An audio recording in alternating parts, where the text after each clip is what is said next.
Უბრალოდ ყოვლისა ჩვენ ნახეთ რომ ქართული ხალხი შეეცადა ჩვენი პატრიარქისთვის დაებრუნებინა ის სიყვარული, რომელიც მან თავისი ნახევარსაუკუნოვანი პატრიარქობის პერიოდში გვაჩუქა, გვაჩვენა, მაგალითად დაგვისახა და ამის მოწმენი გავხდით ყველანი, როდესაც 1,5 მილიონზე მეტი ჩვენი თანამოქალაქე ფიზიკურად იყო სამების ტაძარში იმისთვის, რომ თავისი წუხარება გამოეხატა. ეს იყო მართლაც მომენტი, როდესაც თელიერი იყო ერთიანი ამ წუხარებაში და გარკვეულწილად ყველა ვცდილობდით, რომ ჩვენი უმცირესი გაგვეკეთებინა იმისთვის, რომ ის სიყვარული, რომელსაც ჩვენ ვგზავნით პატრიარქის მხრიდან, ეს სიყვარული საპასუხო ჩვენი მხრიდან გვეჩვენებინა. ნახეთ ასევე ერთობა ეკლესიური, ნახეთ ჩვენ ერთობა რელიგიებს შორის, როდესაც როგორც ჩვენს ქვეყანაში სხვადასხვა რელიგიების წარმომადგენლობა, ისე ზოგადად ყველა, ვინც საქართველოს, მის ეკლესიას, მის პატრიარქს იცნობდა, ნახეთ ჩვენ თუ როგორი წუხარების სიტყვები მოვისმინეთ ყველა მხრიდან, მიუხედავად კონფესიისა, რელიგიისა. მართლაც ისტორიული პიროვნება იყო არა მხოლოდ საქართველოსთვის, არამედ მსოფლიოსთვის, ქრისტიანული სამყაროსთვის. ამ დღეებში, მათ შორის სხვადასხვა დელეგაციებისგან, რომელთაც ცალკე გასაუბრების შესაძლებლობაც ჰქონდა, ვისმენდით თუ როგორ აფასებდნენ მის უღაწს, თუ როგორ სცემდნენ პატივს მის წვილს ქრისტიანულ სამყაროს განვითარებაში. მარკო რუბიოსგან განსხვავებით ევროპელი ლიდერებს არ მიუსამზირებია ქართული ხალხისთვის განცხადებული გახდა საერთაშორისო დონეზე რით ხსნით თქვენ ამ ყველაფერს? მეტი ჩვენ ვიხილეთ მაგალითად ჰელსინკის კომისიის სხდომა იყო იმ დღეებში, როდესაც საქართველო გლოვობდა და რომელშიც ადამიანები, რომელსაც რო კითხო ქართველი ერის გულშემატკივრები არიან, ერთი სიტყვაც ვერ მოვისმინეთ ბატონი ვილსონისგან და სხვა ჰელსინკის კომისიის სხვა წევრებისგან, რომელსაც რომ კითხოთ დედაღამე საქართველოზე უცენდებათ და უღამდებათ საქართველოზე ფიქრი. ეს კიდევ ერთხელ აჩვენებს, რომ ეს ყველაფერი არის ფარსი, ასე ჩვენ ვხედავთ ზოგიერთი უცხოელი პოლიტიკოსის მხრიდან, ეს არის ჩვეულებრივი ნაყიდი ლობიზმი, რომელსაც არანაირი კავშირი არ აქვს მათ რაიმე ემოციურ დამოკიდებულებასთან საქართველოსთან თუ ქართულ ხალხთან. შესაძლოა ვერც კი გაიგეს რა მოხდა საქართველოში, ან გაიგეს და ვერც კი გაიაზრეს რა მოხდა საქართველოში. ასევე ევროპაშიც ვიხილეთ ჩვენ სხვადასხვა ანგარიშების წარდგენები და ასე შემდეგ, სადაც ყვავილო თავდასხმა ქართულ ხალხზე ამ წუხარების ჟანრს. ეს არის ისე ჩვენ ვსაუბრობთ ცივილიზაციურ უწყურზე, საიდანაც დღეს მიაქანებენ ევროპულ ცივილიზაციას, როდესაც პოლიტიკური დღესდღეობით მაღლად დგას ვიდრე ადამიანური ღირებულებები. მე მინდა მადლობა გადავუხადო როჩებს, რომლებიც იმყოფებოდნენ სამების ტაძარში, როგორც დღეებში, ისე დასვენების დღეს და გამოხატეს საკუთარი წუხარება ამ განმეორებთან დაკავშირებით. თუმცა მეორე მხრივ ვერ ვნახეთ ვერც ერთი ის ევროპელი ლიდერი, რომელიც საქართველოში ამბავი არ მოხდება, როცა არ გამოვარდნილ კომენტარები არ აკეთონ და ასეთი წუხარების ჟანრს სიტყვები ვერ მოძებნეს, დრო ვერ მოძებნეს, ან უბრალოდ ემოცია ვერ მოძებნეს, იმიტომ რომ ეს ემოცია მათ არის ჩვენი ემოცია, რაც გვაქვს ჩვენი ეკლესიის მიმართ, პატრიარქის მიმართ, იმ ღირებულებების მიმართ, იმ ნამდვილი ღირებულებების მიმართ, რომელზეც საქართველოს დგას და არა ფსევდო ღირებულებების მიმართ, რომელზეც დგანან ეს პოლიტიკური ლიდერები.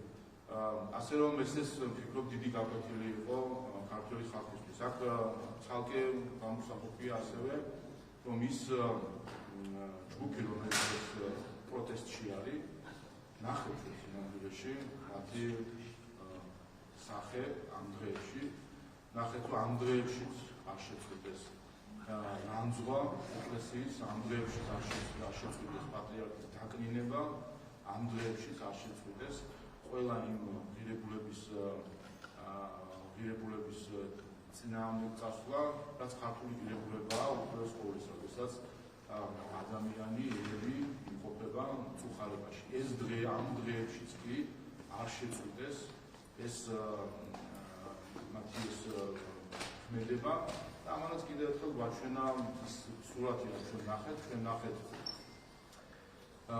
სულიერად გამაღლებული ქართველი ერი და ნახეთ სულიერად დაცემული პროტესტში მყოფი ჯგუფი. აი ეს იყო რეალური სურათი და კონტრასტი იმ ასობით ათას ქართველს შორის, რომელიც საათობით იდგა რიგში იმისთვის, რომ თავისი მწუხარება გამოეხატა და პატივი მიიღო ჩვენი პატრიარქისთვის და იმ რამდენიმე ათეულ თუ ასეულ პროტესტში მყოფ ადამიანს შორის, რომელმაც პროევროპელობა აქცია ანტიქართველობა.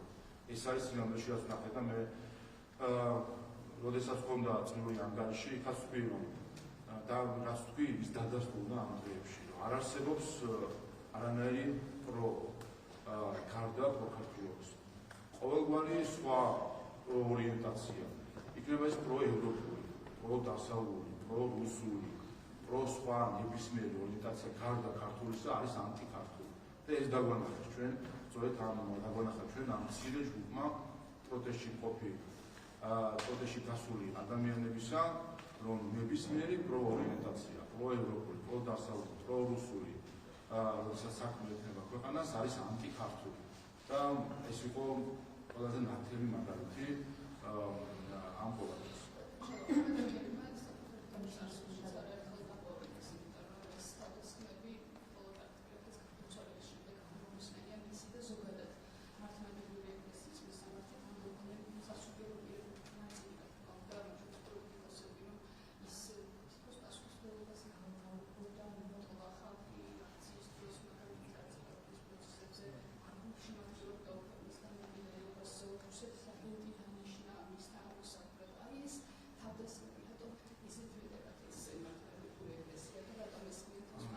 Თქვენ არ იფიქროთ, რომ ეს ღვარამიების და NGO-ების და ამ დონის ადამიანებზე არის ეს ყველაფერი.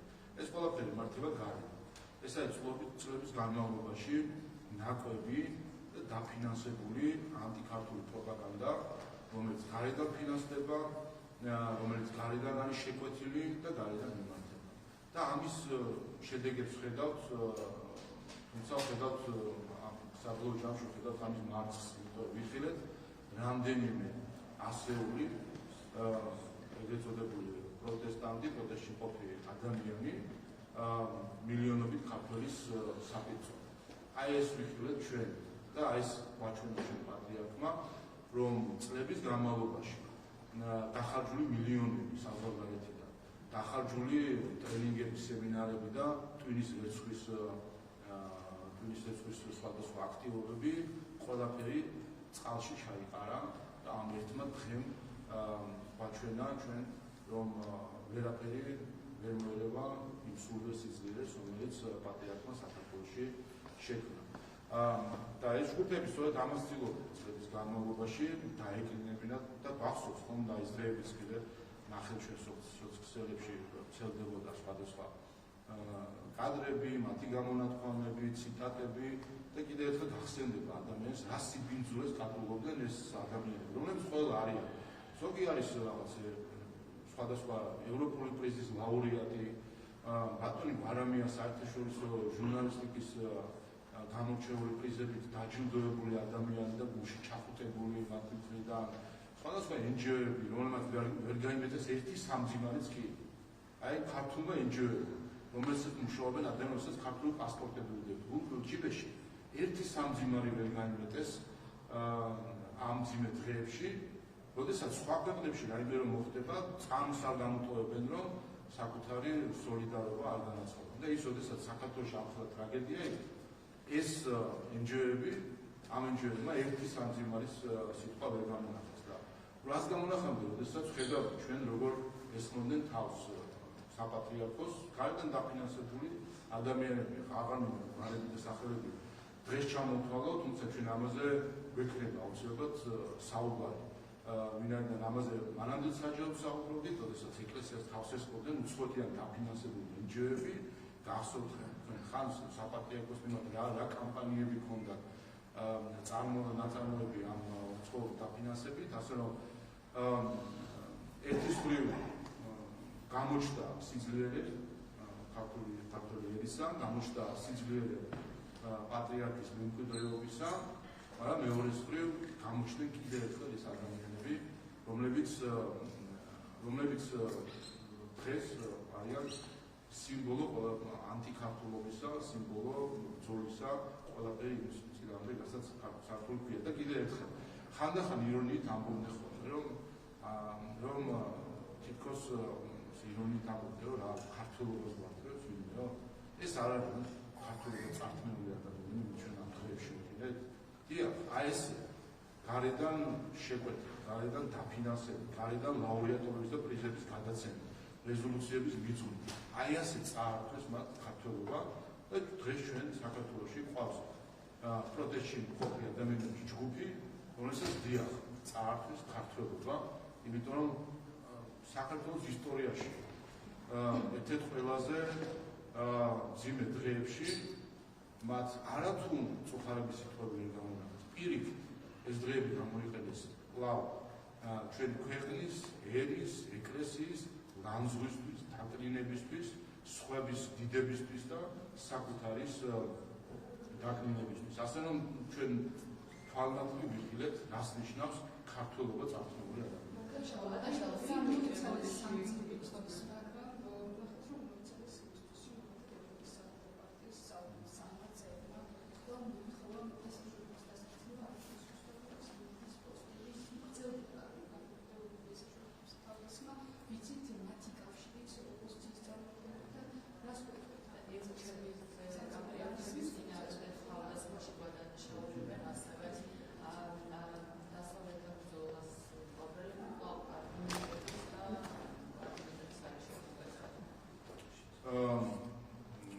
კონტექსტი რომ გვესმოდეს ამ სამი პოლონელი დეპუტატის ქცევისა, ეს არის სამი პოლონელი დეპუტატი, რომელიც არის სახალხო პარტიის წევრი და პოლონეთის სახელმწიფო პარტიის წევრი.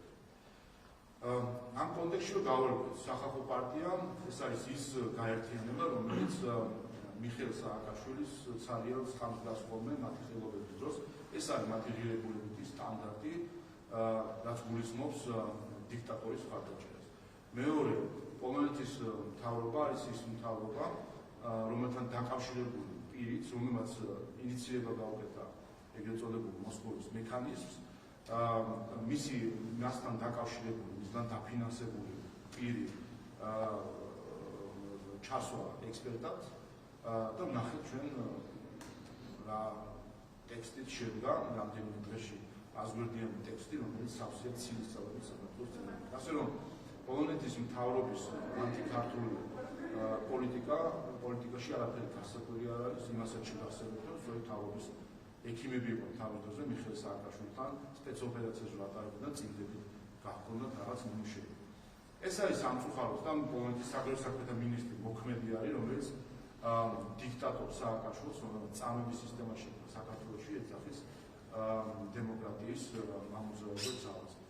ეს არის კიდევ ერთხელ თვალნათლივ ის, რომ როდესაც საუბრობთ ევროპარლამენტის აი ამ ჯგუფებზე, ქართულ ხალხს ამ ადამიანებთან არანაირი ღირებულებითი კავშირი არ აქვს. და ეს გამოჩნდა ცხადად. ჩვენ ვართ აბსოლუტურად სხვადასხვა სამყაროში ღირებულებითი ხვრელი. ამათთან ჩვენ არაფერი საერთო არ გვაქვს სინამდვილეში. არანაირი ღირებულებითი ერთობა ამ ადამიანებთან არ გვაქვს. ღირებულებითი ერთობა ნახეთ ჩვენ ამ დღეებში თბილისში. ნახეთ ღირებულებითი ერთობა ქართული ერის შიგნით, ქართული ხალხის შიგნით და ნახეთ ღირებულებითი ერთობა სხვა ქვეყნებთან, სხვა ხალხებთან მათი წარმომადგენლობის ახლობლად. რაც შეეხება ამ ადამიანებს, რა გვაქვს საერთო? რა გვაქვს აი ამ სამ პოლონელ დეპუტატთან საერთო, რომლებსაც არაფერი არ ესმით არც დემოკრატია, პატივსაცემი სუვერენიტეტს, აღწევენ ჩვენ ქართულ ხალხს, პატივსაცემი ჩვენს მწუხარებას, არაფერი საერთოდ ქართულს ისინი პატივსაცემენ. შესაბამისად, ეს ამ დღეებმა ჩვენ კიდევ ერთხელ გვაჩვენა, რომ დღევანდელ ფორმაში ევროკავშირი აღარ არის ევროპა თავისი ღირებულებებით. და ეს ჩვენ კარგად უნდა გვესმოდეს. ამ ხალხთან ჩვენ არანაირი ღირებულებითი კავშირი არ გვაქვს. ისინი აცდნენ ევროპულ ღირებულებებს, გაუმდგნენ ყველაფერს, რასაც ქვია ევროპული ცივილიზაცია და შესაბამისად თავი დააყენეს იმ ყველაფრის მიღმა, იმ ყველა ღირებულების მიღმა, რომელსაც ქართული ხალხი დგას. უნივერსიტეტის კვლევაზე ვიკასოსთან მე გადავწყვეტ შემოსებაზე იყო საუბარი და ბატონთან პროფესია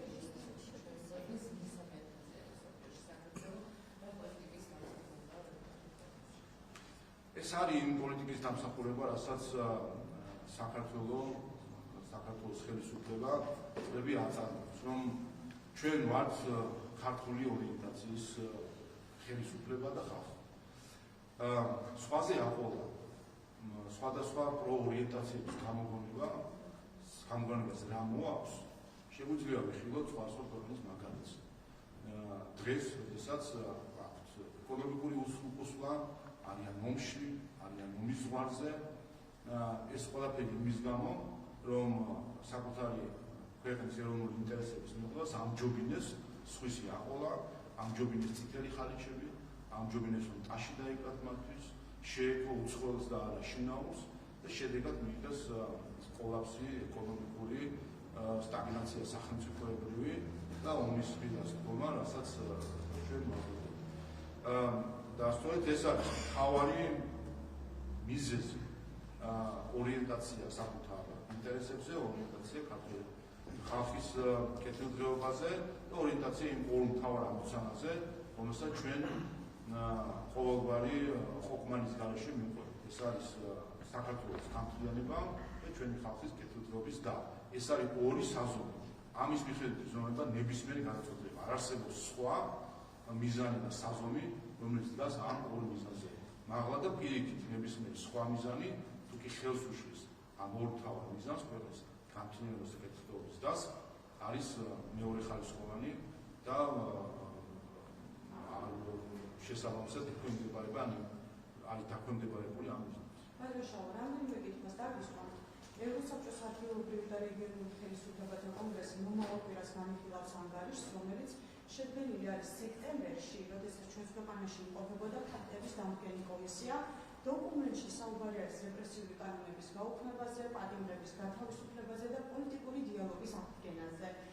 ქართული ოცნების გუნდიდან მიიღებს თუ არა ვინმე მონაწილეობას ამ განხილვაში, თუ მიიღებს ვინ იქნება ეს და თუ არ მიიღებს მონაწილეობას რა? რაც შეეხება ამ ზონად დასწრებას გულისხმობთ, აი ხომ აქვს მე თუ არ ვწდები, ეს არის საქართველოს მიერ ვალდებულების შესრულებასთან დაკავშირებით მონიტორინგის ჯგუფის სახელმწიფო. კი, აი მე ნახე დოკუმენტური გავხსენი, პირდაპირ შემთხვევით რაც გვერდი მომხდა, პირდაპირ მომხდა პირდაპირ თვალში. ზურაბ ჯაფარიძესთან დაკავშირებით აქვს ჩანაწერი, რომ ის იყო დაკავებული შემდეგ გამოუშვეს ასე შემდეგ იმის გამო რომ არ მივიდა წულუკიანის კომისიაში. აი ეს ტერმინი არის აქ გამოყენებული. შეიძლება ჩავყევი როგორც საერთოდ განმარტებული თუ და თუ წერია რომ პარლამენტის ძულებითი საგამოძიებო კომისია ფუტნოჩი ან სკოლიოში მაინც უნდა მიეთითებინათ რომ ხა ვინც არის რომ ჩვენი რადიკალების ლექსიკონს და ლექსიკას ის ეწრიფდება ხო რას მართან დაკავშირებული კომისია. ისიც კი არ არის განმარტებული. აი ხალხთან რა გვაქვს ალაპარაკო, რომელიც პატივს არცემს ეს ხო აჩვენებს რომ მათ ისინი საქართველოს ქართულ ხალხს პატივს არცემ. მათთვის ჩვენ ვართ მე-17 ხარისხოვანი ბანანის რესპუბლიკა, რომელშიც ჩამოვიდნენ რაღაცების საქადაგებლად და ჩვენ გონი ვართ კულტურისგან შორდგომი რაღაც მათ მაღალ მატერიებთან არანაზიარები ადამიანები.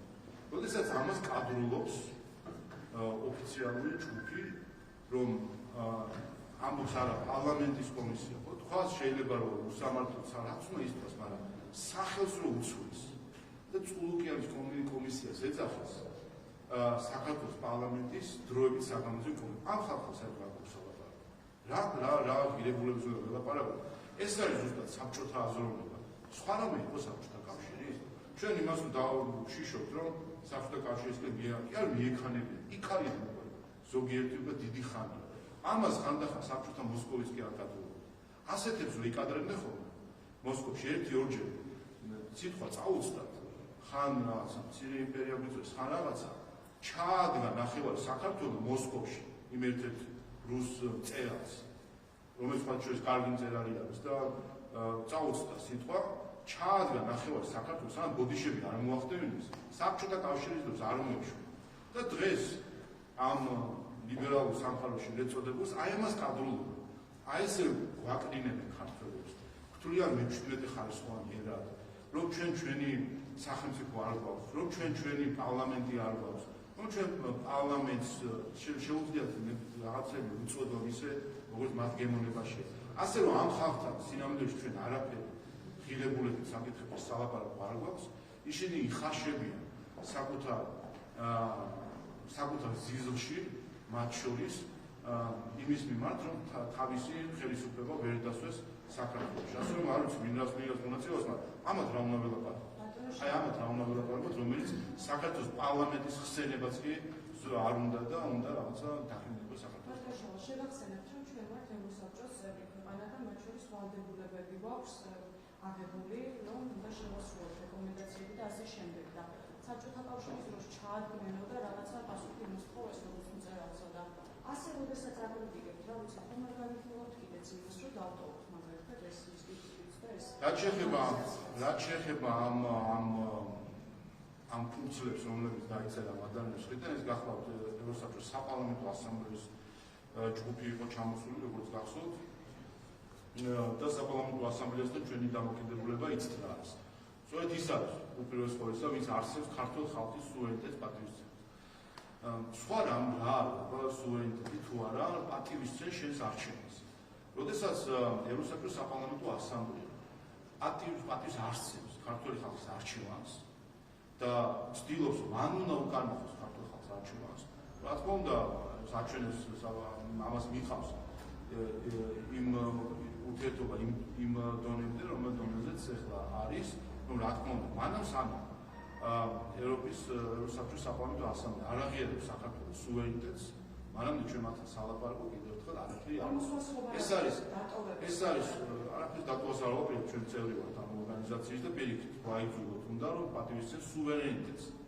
კიდევ ერთხელ ჩვენ ამისთვის ვიბრძოლეთ ზოგიერთი ქვეყნისგან განსხვავებით აღმოსავლეთ ევროპაში, რომელსაც ეს ციდან დაეცა დამოუკიდებლობა, ჩვენ ამისთვის ვიბრძოლეთ სისხლი დაუყარეთ დამოუკიდებლობისთვის და სუვერენიტეტისთვის. იმისთვის არ დაგვიყრია სისხლი ჩვენი სუვერენიტეტისთვის, რომ ვიღაცა თავის ქვეყანაში 2%-იანი მხარდაჭერის მქონე დეპუტატმა, რომელიც პასეში გამოიჭიმება და თავი გონია ქვეყნის მმართველად, იმან დააკნინოს ქართული ხალხის სახელმწიფოებრიობა და მისი სუვერენიტეტი. ასე კიდევ ერთხელ ყველას მიმართ გვექნება ძალიან მკაფიო პოზიცია, ვინც არსებს საქართველოს სუვერენიტეტის პატივს, ის არ არის ქართული ხალხის მეგობარი და შესაბამისი პასუხი გაეცემა. კიდევ ვკითხავთ ელენე ხოშტარიასთან დაკავშირებით, დღეს განაჩენი იქნება 11 საათზე კახაკალაძის ბანერზე წარწერის გაკეთების გამო არის ეს ადამიანი უკვე რამდენი თვეა ციხეში და განაჩენი როგორ იქნება, ესეც თუნდრივია ჯერ. ციხეში ის არის ერთადერთი მიზეზის გამო, მან არ გადაიხადა გირავი. ეს არის ერთადერთი მიზეზი, რატომაც ის კამპანიის ციხეში არ გადაიხადა გირავი. ისევ როგორც თავის დროზე ნიკა მელიამ არ გადაიხადა გირავი, მახსოვთ ხო? მაშინ რა ასე ვთქვათ თავდასხმის ობიექტი იყო საქართველო და წაიღო ეს ყველაფერი სტრასბურგში ნიკა მელიამ და დამარცხდა საქართველოს წინააღმდეგ და უთხრეს რომ დაემორჩილოს უნდა კანონს. ერთ-ერთი მიზეზი რატომაც ელენე ხოშტარი არის ციხეში, უბრალოდ ორი მიზეზი, ერთი მიზეზი და მიზანი. მიზეზი არის ის, რომ მან არ გადაიხადა გირავო, მიზანი არის ის, იმიტომ ჩატოვეს გარედან განახეთ ციხეში, რომ შემდეგ რეზოლუციებზე ემიჯელად და ნახეთ ევროპარლამენტში აბსოლუტურად სამარცხვინო განხილვები ქართულ ხალხზე ბողმის თხევისა, ზიზღის ჩვენებისა, რომელთაც დაკავებული არიან ხოლმე ევროპელი ზოგიერთი პასპორტით ევროპელი თქო მათ აღარაფერი სინამდვილეში ღირებულებით ევროპული არ არის ყოველ შემთხვევაში თანამედროვე გაგებით 100 წლის წინანდელი ევროპელს ზოგიერთი უკვე წააგავს სამწუხაროდ ერთ-ერთი კითხვა თუ შეიძლება ესე იგი ბრიტანეთში გაკეთდა განცხადებები რომ თუ სანქციები დაიღვევა საუბარი არის ტელევიზიების სანქციების დაღვევაზე ამუშავდება ახალი მეორადი სანქციები და შესაბამისად იმოქმედებენ. Რა გეგმავს ქართულ ოცნებას რეალურად რისკის ქვეშ შეიძლება დააყენოს თუ არა თქვენ ქვეყანა იმის გამო თუ კი ორი არქი სანქციებს არ აღასრულებს. Well, ჩვენ ნახეთ რომ ბრიტანეთის ხელისუფლების თავდასხმა თავისუფალ მედიაზე, რა თქმა უნდა თავისუფალ მედიას აქვს უფლება რომ ამ არაპროვოცირებულ უსამართლო თავდასხმასთან თავი დაიცვას.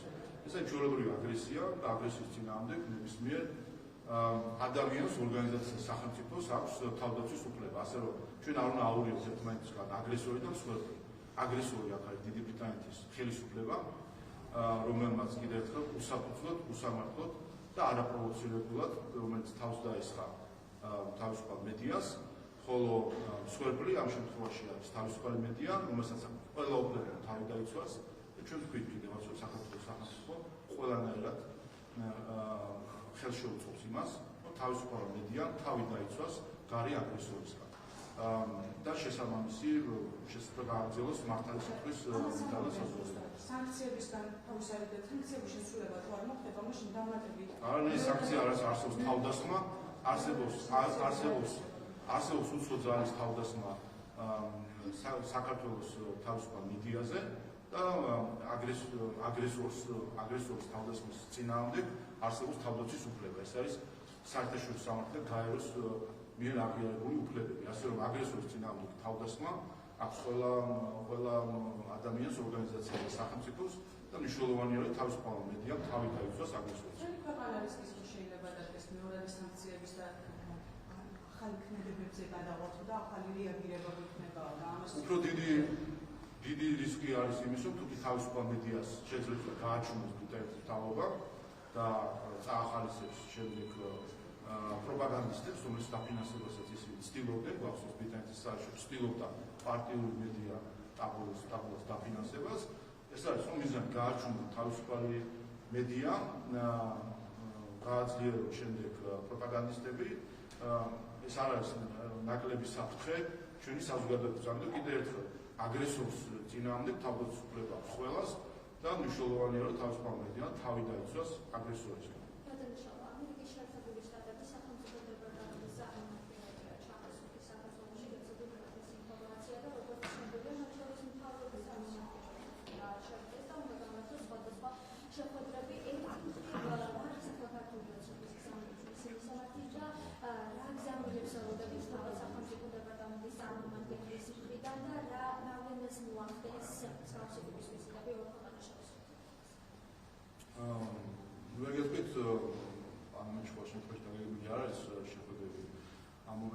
ზოგადად ჩვენი დამოკიდებულება ცნობილი არის.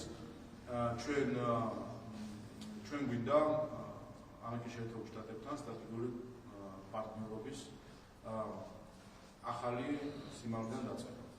არა იმ პარტნიორობის, რომელიც სინამდვილეში უფრო ფურცელზე იყო, ვიდრე რეალობაში, არამედ ნამდვილი სტრატეგიული პარტნიორობა. ისეთი როგორც ეს ქართველებმა ვიცით და ვაჩვენეთ ამერიკელ ხალხს არაერთხელ.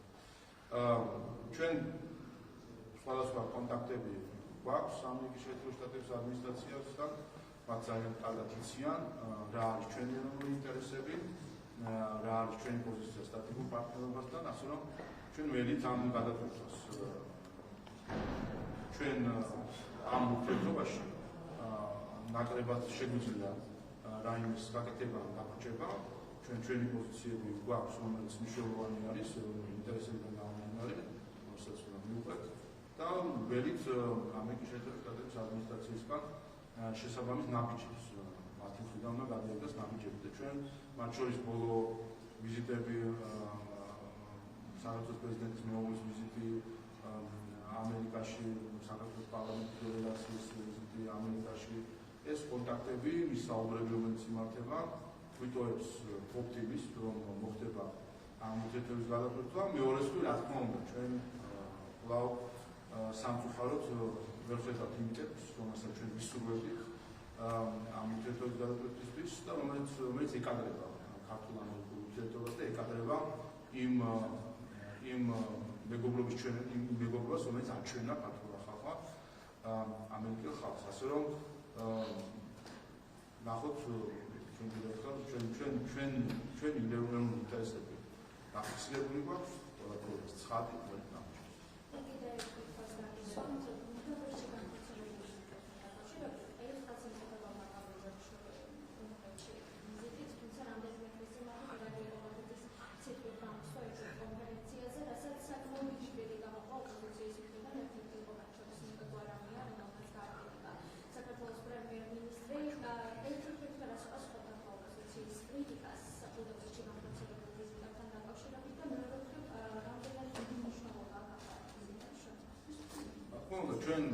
ჩვენ პარტნიორობას ვეძებთ მათთან, ვინც პატივცემს ქართული ხალხის სუვერენიტეტს.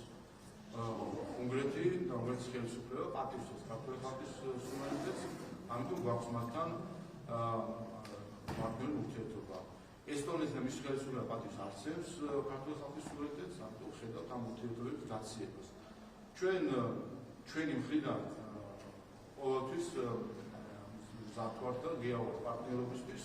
გვაქვს ძალიან მცირე მოთხოვნები, რომ პატივისცემს ჩვენი ქვეყნის სუვერენიტეტს და ის ვინც არსებობს ჩვენი ქვეყნის სუვერენიტეტს, როგორც ეს არის ესტონეთი, მაგალითად ლიტვა, სხვა ქვეყნები, რა თქმა უნდა ასეთ ხელისუფლებებთან, მახლობლების ხელისუფლებები, რა თქმა უნდა ასეთ ხელისუფლებებთან ჩვენ ვერ გვექნება თბილი ურთიერთობები, ვინაიდან ისინი ჩვენ დაფიქრდნენ, გადაიაზროს საკუთარი დამოკიდებულება საერთაშორისო სამართლის და ქართული ხალხის მიმართ, პატივისცემს ქართული ხალხის მის სუვერენიტეტს, ამის შემდეგ გვექნება შესაძლებლობა თბილი ურთიერთობების. ხო ისინი ვინც პატივისცემენ ჩვენს სუვერენიტეტს, მათთან გვაქვს ურთიერთობები. კიდევ ერთხელ მარტივი ტესტი არის. მეგობრობა არ იზომება ტვიტებით და წითელი ხარიჩებით. მეგობრობა იზომება ქვეყნებს შორის მეგობრობა სუვერენიტეტის პატივისცემით. არც ემს რუსეთის საქართველოს სუვერენიტეტის პატივს არ გვაქვს შესაბამისი ურთიერთობები. არც ემს ესტონეთის სუვერენიტეტის პატივს არ გვაქვს შესაბამისი ურთიერთობები. მარტივი ტესტია. ეცი პატივი ქართული ხალხის სუვერენიტეტს გეცემა პატივი. არსებ პატივს საქართველოს სუვერენიტეტს შესაბამისად არ მოგიგება პატივი ქართული ხალხის. ერთი კითხვა გამიჩნდა, როდესაც საუბრობთ განვითარებაში პრობლემებზე და თქვით, რომ პროტესტში მყოფი ადამიანები სულიერად არიან დაცემულიო. და მე მაინტერესებს თქვენ ვფიქრობთ, რომ ვინც ამ მომენტის განმავლობაში ქრიკში და მთელი დღეების განმავლობაში და ამერიკის განმავლობაში იმ ხალხს შორის არ იყვნენ ისეთი ადამიანები, ვინც მაგალითად აპროტესტებს ამ ქვეყანაში რაიმე მოვლენასთან, ვინც პროტესტში მყოფი ადამიანია, გონიათ, რომ იმ რიგში არ იყვნენ პროტესტში მყოფი ადამიანები? როგორ შეიძლება ეკლესიის მმართველებს უწოდო ეგზარქოსი და იდგე იმ რიგში? როგორ შეიძლება პატრიარქს უწოდო პრორუსი და იდგე იმ რიგში? როგორ შეიძლება ეკლესიას უწოდო ბნელი და იდგე იმ რიგში? არ ვიცი იგივე თუ არა თუ უწოდებია არ არის პროტესტში მყოფი ყველა ადამიანი საერთოდ არ გამოდიოდა. არათუ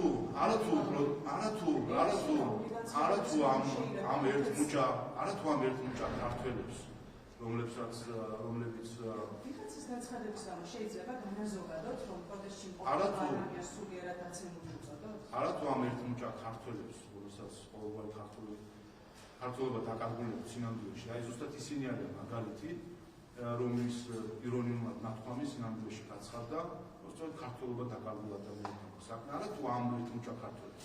თქვენს ტელევიზიას, ტელევიზიას, მეორე პარტიულ ტელევიზიას, ფორმულას, მთელი კამპანიები აქვს ნაწარმოები ქართული ეკლესიის წინააღმდეგ.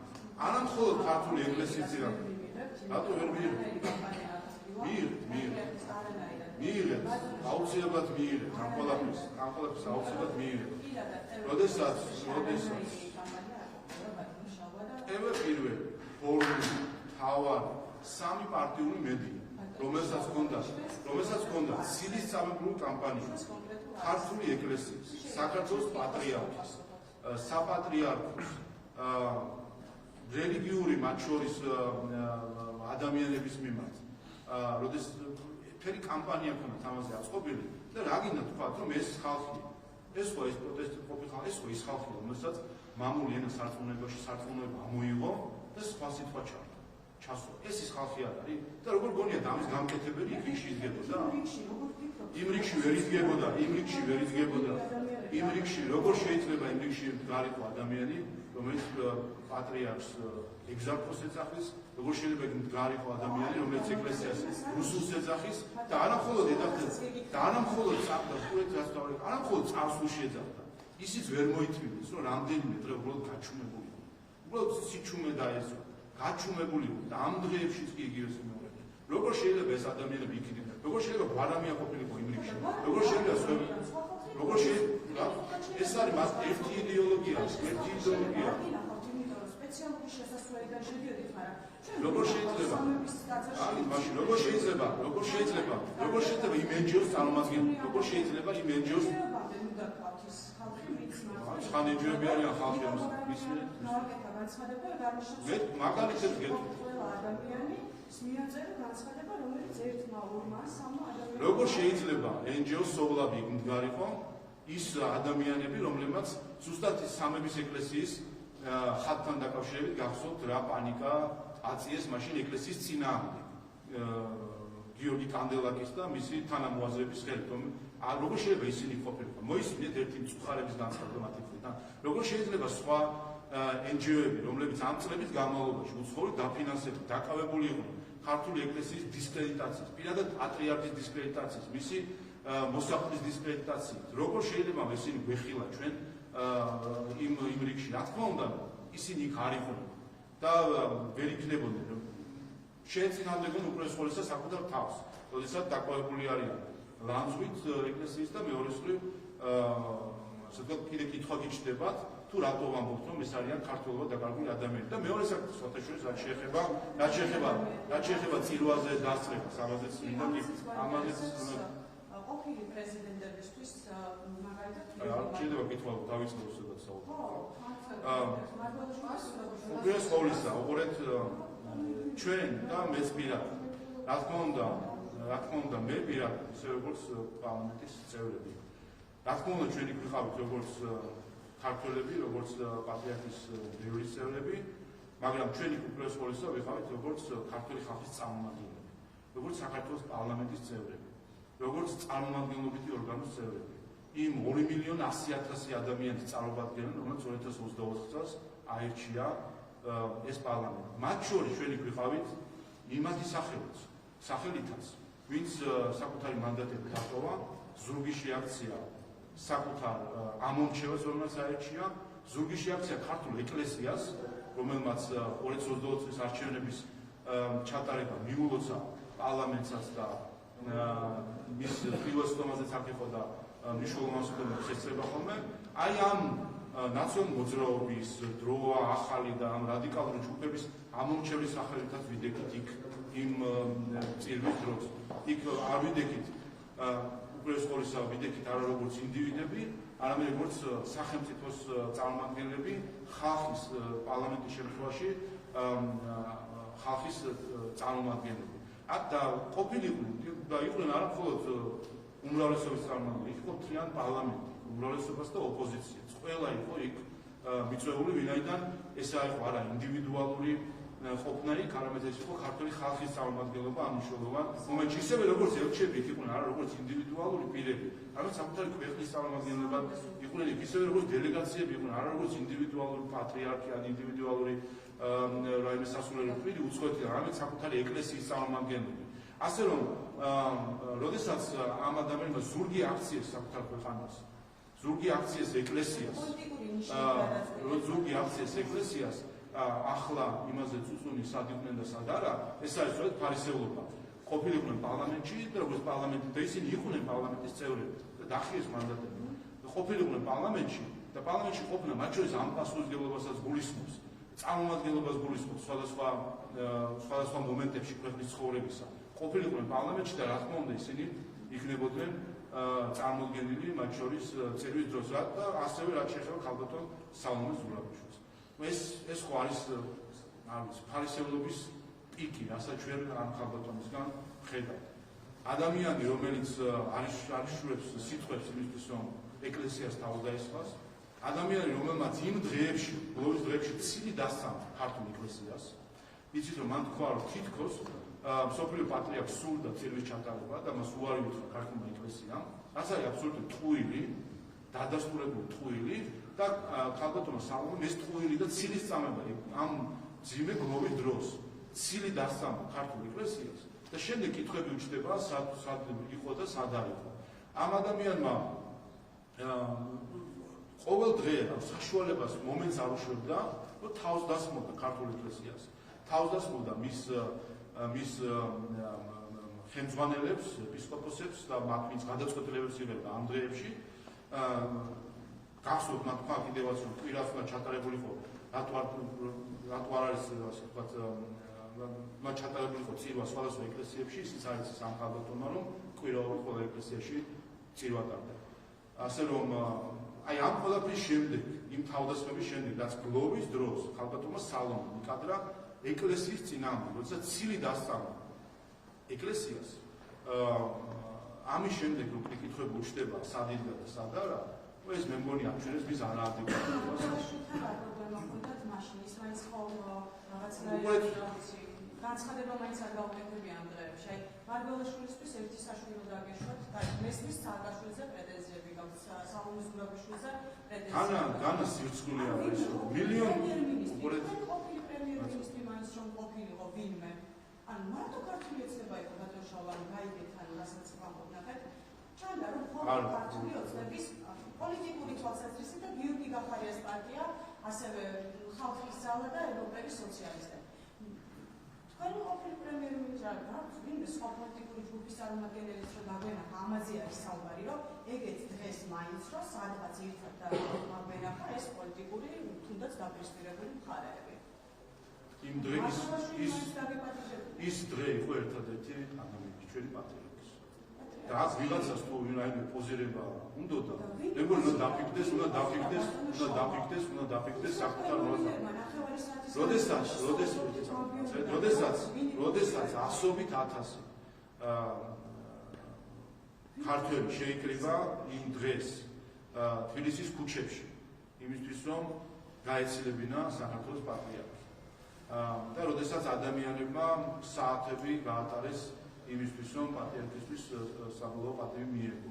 იმისთვის როდესაც ადამიანებმა ფეხით მიაცილეს პატრიარქი მის განსასწორებებაში, ამ დროს, როდესაც ჩვენ ვისმენთ რომ თურმე ვიღაცა სადღაცა ჯდომა თუ დგომა ყოფილა ამ დღეს მნიშვნელოვანი, აი ეს გვაჩვენებს კიდევ ერთხელ რა სამარცხვინო მოვლენასთან გვაქვს. ქანა სხვა რამე არის ქართულობის დაკარგვა. ეს არის სწორედ ქართულობა დაკარგული ადამიანები, რომლებიც იმისთვის რომ რომელიც თავის თავს ხედავდნენ იმ დღეს და ვერ ხედავდნენ პატრიარქს. აი ეს არის სინამდვილეში რაც სჭირს ამ ადამიანებს. საზოგადოების ნაწილი შავა საუბარია ხუთზე, რომ წარმოადგენლობა ყოფილიყო ოპოზიციაში.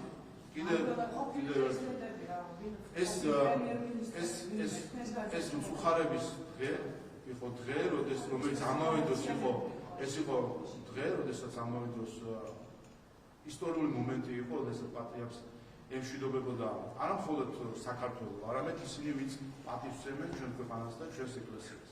რა თქმა უნდა, ამ დღეს იქ წარმოდგენილი იყვნენ, უნდა ყოფილიყო უცხოური დელეგაციები, რომლებიც სხვადასხვა ქვეყნიდან, როგორც საერთო ისე სასულიერო პირები ჩამოვიდნენ. უნდა წარმოდგენილი ყოფილიყვნენ ელჩები, როგორც საკუთარი ქვეყნის სახე, ინდივიდუალურად თავის ქვეყანას წარმოადგენელი. რა თქმა უნდა, იქ წარმოდგენილი იყო უპირველეს ყოვლისა ჩვენი ეკლესიის წარმომადგენლები, მეუფეები და სასულიერო პირები. რა თქმა უნდა, იქ წარმოდგენილი უნდა ყოფილიყო ხელისუფლება და კიდევ ერთხელ არა იმდენად და უპირველეს ყოვლისა როგორც ინდივიდუალურად, არამედ როგორც ქართული ხალხის წარმომადგენლები და საქართველოს პარლამენტი მთელი თავისი სისავსით იყო წარმოდგენილი, თითოეული პარლამენტის წევრი, უმრავლესობას და ოპოზიციას და კიდევ ერთხელ მათ, ვინც ამ დღეებში ნაცვლად წუხარების და გლოვის ჩვენებისა იმით იყვნენ დაკავებული, რომ სად დადგებოდნენ, სად დაждდებოდნენ და რა სიტყვოდნენ და რომელ კადრში მოხვდებოდნენ და რომელი ფოტო გადაიღებდა, მათ ამ ადამიანებს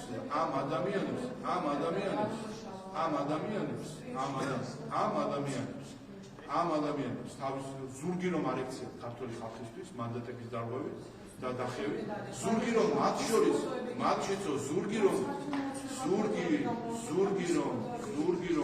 ზურგი რომ არ ექციათ ეკლესიისთვის, რომელმაც 2024 წლის არჩევნით მისცა თავისი შეფასება და ამ ხალხმა როცა ზურგი აქცია ეკლესიას, ზურგი აქცია ქართველ ერს, დახია მანდატები, დღეს ახლა ნუ ვსაუბრობთ იმაზე, სად იყვნენ და სად აიყვნენ. მათ თავისი ადგილი აირჩიეს, როდესაც ზურგი აქციეს ქართველ ერს და ზურგი აქციეს ქართულ ეკლესიას. მათ თავისი ადგილი აირჩიეს სახელმწიფოს მიღმა და ამიტომაც აირჩიეს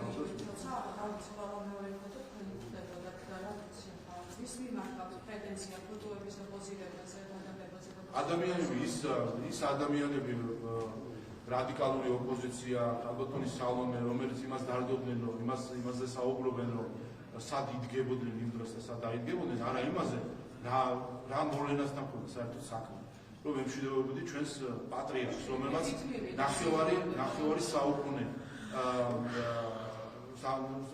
უძღვებოდა ჩვენს ერს სულიერად და ჩვენს ეკლესიას.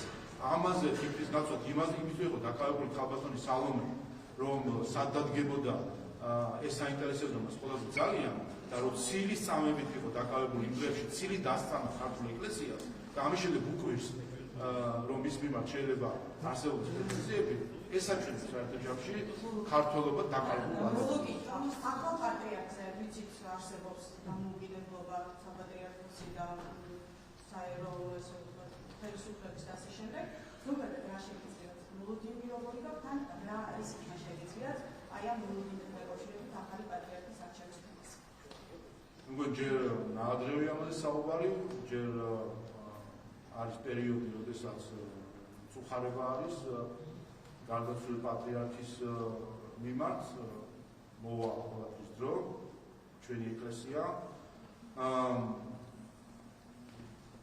აქვს საკმარისი გამოცდილებაც იმისთვის, რომ ამ საკითხთან დაკავშირებით მიიღოს სწორი გადაწყვეტილება და წელს გარდა ყველაფრისა მნიშვნელოვანი წელი საქართველოს ქრისტიანობის სახელმწიფო რელიგიად გამოცხადების წელი, ამიტომ წელს ვფიქრობ ამ კუთხითაც კი საქართველოს ეკლესია პასუხისმგებლობით და იმ სულიერი სიმყარით, რომელიც ჩვენს ეკლესიას მის სინოდს გააჩნია, მიიღებს ძმულ გადაწყვეტილებას. ეს არის სრულად ჩვენი ეკლესიის გადასაწყვეტი, სინოდის გადასაწყვეტი და როგორც ყოველთვის, რა თქმა უნდა, ჩვენ სრულად ვედობით იმ სიმსეს, რომელიც ქართული ეკლესიის სინოდის გადაწყვეტილებებში არის.